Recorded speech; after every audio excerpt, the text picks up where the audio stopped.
কাফেলার বিষয়ে একটা ভিডিও আপলোড দিয়েছিলাম। ভিডিওটা অলরেডি 1 লক্ষ প্রায় 30,000 লোক দেখছেন আপনারা।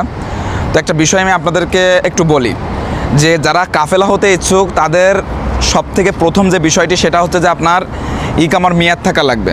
ইকামার যদি মেয়াদ না থাকে তাহলে এইখানে কাফেলা আপনাকে নিবে না। এর কয়েকটা কারণ আছে, আমি সংক্ষেপে বলতেছি। যে 1 নম্বর কারণ হচ্ছে যে আপনি 1 বছর আকামা এক্সপায়ার রয়েছে। সৌদি গভর্নমেন্টকে তো আপনাকে তো টাকা দিয়ে আকামা তৈরি করা লাগে। সেই ক্ষেত্রে যদি আপনি বড় মুয়াসসাসার হন তাহলে প্রত্যেক মাস প্রতি আপনাকে 800 রিয়াল করে আকামা বাবদ গুণা লাগবে। এটা তো যেখানে আপনি কাফেলা হবেন সে তো আপনাকে এই টাকাটা দিয়ে আপনাকে কাফেলা করবে না কখনো।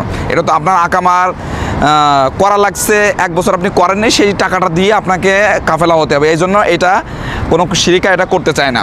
দ্বিতীয় নম্বর বিষয় হচ্ছে যে দেখেন যে আমরা কাফেলা করার জন্য আমরা ফিল্ডে যাই। এই যে রাত বেরাত আমরা ঘুরতেছি, বিভিন্ন জায়গায় যাচ্ছি, আমরা ডিরেক্টলি সেই কোম্পানির কাছে যাই যে এখানে ভালোভাবে লোকরা আছে, তারা কাজ করতেছে, ইকামা পাচ্ছে, তাদের মাসে মাসে বেতন ক্লিয়ার করতেছে।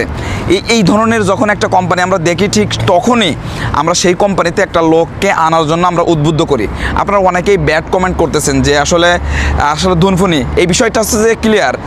আসলে বর্তমানে মানুষকে মানুষ ধোঁকা দিতে একটা পর্যায়ে চলে গেছে, মানুষ এখন কাউকে কেউ বিশ্বাস করতে পারে না, বুঝতে পারছেন?